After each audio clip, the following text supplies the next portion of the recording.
May panapon ako sa FB, yung sakit ng mga kalalakihan pag nagkakaedad na. Kung parang, alam mo, ihi pa may pa pang natitira. Yung tawag doon? Ewan. Di pa sa babae, parang mga breast cancer, di ba? Oo. Tsaka yung sa UTI. Ano? Pinapatuwa ka sa'yo.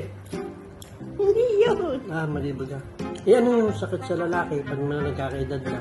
Nalimit ko na din. Yung mamaya isipin ko kung ano. Parang hindi naman goiter. Sa goiter may leeg na.